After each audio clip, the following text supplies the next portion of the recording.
Halo Sobat Geosfer, bertemu kembali dengan saya Ruben Setiawan.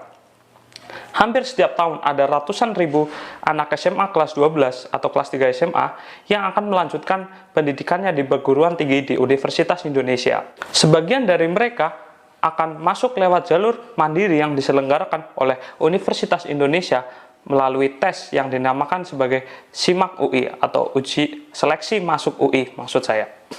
Nah, dari peserta yang ikut SIMAK UI tersebut, pasti banyak juga peserta yang mendaftar atau memilih prodi-prodi di gugus Soshum.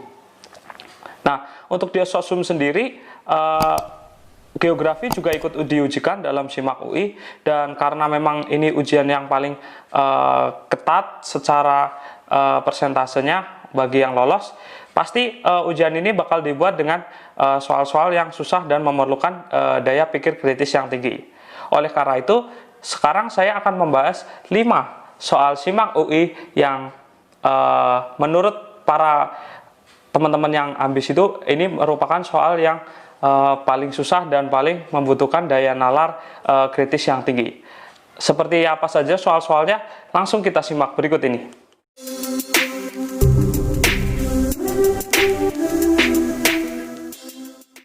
Soal pertama saya ambil dari SIMAK UI 2015 nomor 44 Geografi. Di sini disebutkan bahwa jika permukaan bumi mempunyai tekanan atmosfer tinggi, cuaca yang dialami adalah, dan ada pilihannya nomor 1 hingga 4. Di sini kita pakai yang itu ya, model soal yang ABCDE-nya itu berdasarkan pernyataan berapa aja yang benar. Nah, buat menyelesaikan soal nomor 44 ini kita perlu paham tentang konsep sirkulasi atmosfer, di mana jika menurut pernyataan pada soal ini tekanan atmosfer tinggi di permukaan bumi. Nah, karena tekanan atmosfer di permukaan bumi tinggi, sehingga udara-udara yang berkumpul di tekanan atmosfer tersebut akan mengalami pengangkatan atau konvergensi daripada angin-angin dari daerah di sekitarnya, sehingga akan menghasilkan suatu wilayah yang banyak daerah penguapan dan lembab juga, serta banyak curah hujannya. Sehingga jawabannya adalah yang nomor 1 dan 3 yang benar, yaitu langit berawan, jelas karena banyaknya penguapan tadi sehingga banyak menimbulkan awan, serta banyak menimbulkan hujan yang bakal meningkatkan kelembapan dari wilayah itu sendiri. Untuk soal yang kedua, ini saya ambil dari SIMAK UI tahun 2019 nomor 7 di mata pelajaran geografi. Soalnya berbunyi seperti ini, teman-teman.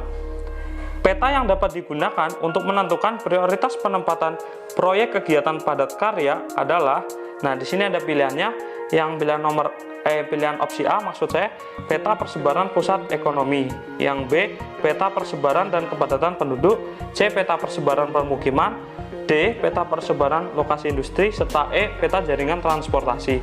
Nah, perlu kita cermati lagi dari kata kunci yang ada di soal ini, yaitu proyek kegiatan padat karya, serta prioritas penempatannya itu di daerah dengan seperti apa, dengan persebarannya seperti apa. Nah, untuk proyek dengan padat karya, ini pasti seperti pabrik kayak gitu kan, pasti mereka butuh yang namanya sumber daya manusia yang besar. Nah, untuk memenuhi sumber daya manusia yang besar tersebut, terutama dari segi jumlahnya, kita bakal butuh penduduk yang banyak di daerah tersebut. Sehingga peta yang tepat untuk digunakan adalah peta persebaran dan kepadatan penduduk. Loh Kak, kenapa nggak yang C, peta persebaran permukiman? Bukankah adanya permukiman juga mencerminkan adanya penduduk? Tapi kita perlu cermati juga nih, apakah di permukiman tersebut merupakan permukiman dengan kepadatan penduduk yang tinggi? Nah, kita kan nggak tahu, bisa juga permukimannya itu permukiman elit atau gated communities, sehingga penduduknya jarang atau sedikit kayak gitu, atau hanya perumahannya itu hanya buat investasi aja, jadi rumahnya nggak banyak yang ditinggalin. Nah, kita kan nggak tahu, tapi yang jelas pasti mencerminkan adanya sumber daya manusia yang banyak secara jumlah, ya yang B ini, yang peta persebaran dan kepadatan penduduk, yang bakal mencerminkan daerah-daerah mana saja yang mempunyai penduduk yang lebih banyak. Sehingga untuk jawabannya yang SIMAK UI 2019 nomor 7 ini yang benar adalah B. Untuk soal berikutnya, saya yang buat soal ketiga sampai dengan kelima, saya ambil dari masih sama sumbernya dari SIMAK UI untuk tahun yang 2017. Geografi juga. Ya, karena saya bahasa geografi ya. Nggak mungkin saya ambil yang fisika atau kimia. Oke, buat nomor SIMAK UI 2017 nomor 15.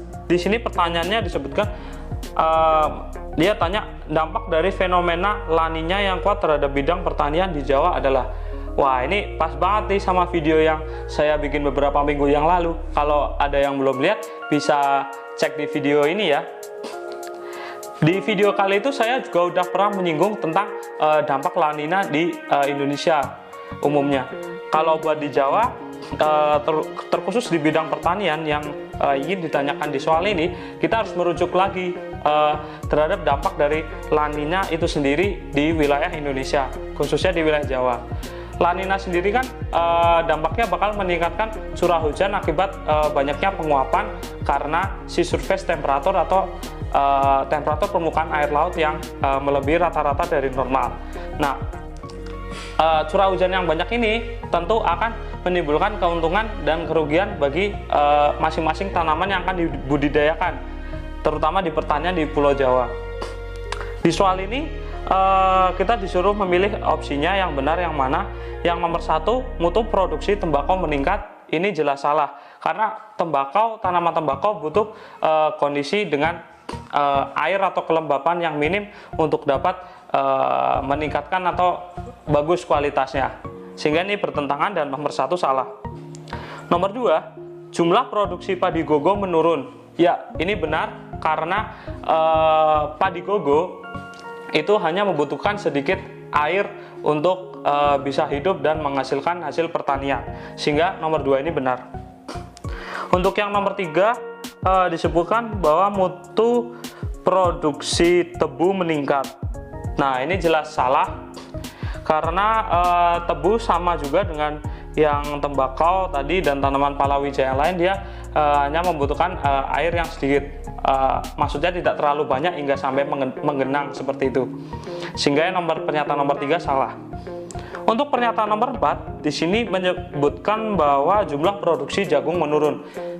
Ini baru yang benar, yang sama dengan apa yang saya sebutkan di pernyataan nomor 3 tadi. Yang salah ya harusnya, yang benar harusnya yang nomor 4 nih, karena jagung kan termasuk palawija ya, sehingga dia hanya butuh sedikit air. Sementara kalau saat La Nina dia banyak hujan, menjadi lembab, airnya semakin banyak, dia malah semakin menurun produksinya dan hasilnya jelek. Sehingga dari nomor 15 ini pernyataan yang benar adalah nomor 2 dan 4. Untuk soal berikutnya saya akan bahas nomor 4, masih dari SIMAK UI tahun 2017 juga. Di sini soalnya nanya informasi garis kontur yang terdapat pada peta topografi, maksud saya dapat memberi petunjuk tentang, di sini ada pilihannya dari A sampai E. Terus mana yang benar? Kita pertama harus menganalisis dulu apa fungsi atau manfaat esensial dari garis kontur yang ada pada peta topografi. Adanya garis kontur pada peta topografi adalah untuk menunjukkan ketinggian relatif antara satu tempat dengan tempat yang lain, sehingga akan memunculkan suatu gambaran bahwa tempat itu bagaimana reliefnya dan sebagainya dari unsur elevasi atau ketinggian. Nah, dari peta topografi tersebut kita dapat didapatkan petunjuk tentang yang benar itu adalah C, arah aliran air. Karena air akan selalu mengalir dari tempat yang tinggi ke tempat yang lebih rendah. Loh, Kak, kenapa nggak yang elevasi absolut? Bukankah di garis kontur juga menyebutkan dia elevasinya berapa? Atau paling nggak ada kontur intervalnya kan?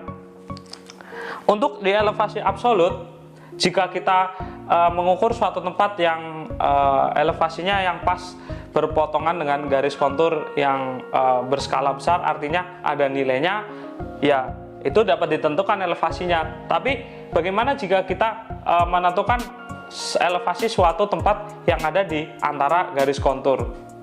Kalau yang opsi lain yang B, D sama E jelas nggak nyambung ya. Ini yang paling gitu yang A sama C. Nah gimana? Balik lagi. Tadi kalau di antara dua itu kayak gimana? Nah kan pasti bakalan susah kan, dan bakal membutuhkan semacam kayak apa ya namanya, interpolasi apa, jadi kayak perbandingan antara jarak space-nya itu, dan pasti hasilnya pun nggak bakal akurat. Tapi dengan kita memilih opsi yang C, yang arah aliran air, itu udah bisa diketahui dari bentuk garis konturnya sendiri. Jika hujan di area ini, airnya akan mengalir kemana dan sebagainya. Sehingga kayak gitu penjelasannya ya teman-teman. Selanjutnya nih kita ke soal kelima nih, yang terakhir diambil dari SIMAK UI 2017 juga maksud saya, nomor 9. Di sini soalnya bilang bencana meteorologis yang dipicu oleh angin di wilayah 5 derajat lintang utara sampai 5 derajat lintang selatan pada umumnya menunjukkan titik-titik. Kita harus paham dulu nih tentang konsep angin pasat di daerah ekuator. Angin pasat tenggara maupun timur laut ketika di ekuator dia akan melemah karena gaya Coriolis yang ditimbulkan di wilayah ekuator. Berdasarkan rumus ini, kalian fokus ke sinusnya aja ya. Sinus lintang kalau di ekuator kan 0, berarti sinusnya juga sama dengan 0, kayak gitu. Sinus 0 sama dengan 0. Akhirnya menimbulkan nilai dari si gaya Coriolis ini tepat di ekuator menjadi 0 karena dikalikan dengan 0. Kalau misal pun agak di atas atau di bawah ekuator juga nilainya bakal, misalnya sin 0, itu juga bakal sangat-sangat kecil sehingga sangat-sangat mendekati 0. Sehingga untuk yang nomor 9, bencana meteorologis yang dipicu oleh angin jelas di wilayah 5 LU sampai 5 LS ini bakal melemah anginnya. Sehingga jawaban yang tepat adalah E, intensitas kejadiannya menurun. Sebenarnya nggak cuma intensitas saja sih, lebih dari kekuatannya sama kecepatan anginnya juga bisa menurun. Cuma karena pilihannya cuma ini, sehingga jawabannya yang benar adalah E. Yang salah, yang jelas salah, jelas yang opsi A, nilai resikonya besar, nggak. Karena yaitu tadi kita pakai konsep dari gaya Coriolis yang bakal melemahkan angin pasat tenggara dan angin pasat timur laut yang akan menuju ke Khatulistiwa. Kalau kejadiannya dapat diprediksi, kayaknya enggak juga sih. Apalagi prediksiin angin itu kan ya walaupun bisa diprediksi secara garis besar kayak angin muson, siklon dan sebagainya, tapi kan kalau yang angin-anginnya skala kecil susah juga buat diprediksi. Kalau daerah sama cakupannya sempit sama penduduk yang terdampak banyak, nggak nyambung sama sekali sih. Soalnya di daerah ekuator menurutku juga masih banyak daerah yang penduduknya lebih banyak. Contohnya kayak di Nigeria atau di Afrika, daerah Afrika itu malah cakupan luas wilayahnya yang daratannya atau daerahnya lebih luas kayak gitu. Jadi ya nggak nyambung aja yang opsi C sama D. Sehingga yang paling benar dari pertanyaan ini adalah yang E, intensitas kejadiannya menurun.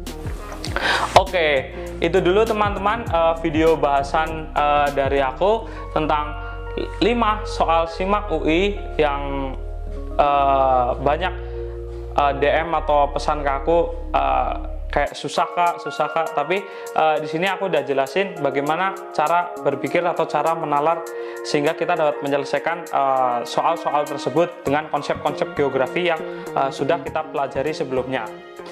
Akhir kata, semoga teman-teman dapat menempuh ujian-ujian apapun itu, SBM, UTUL, SIMAK dan sebagainya, dan dapat lulus sehingga memperoleh prodi yang kalian inginkan atau kalian harapkan. Itu aja dari aku buat video kali ini. Terima kasih udah menonton. Salam Geosfer.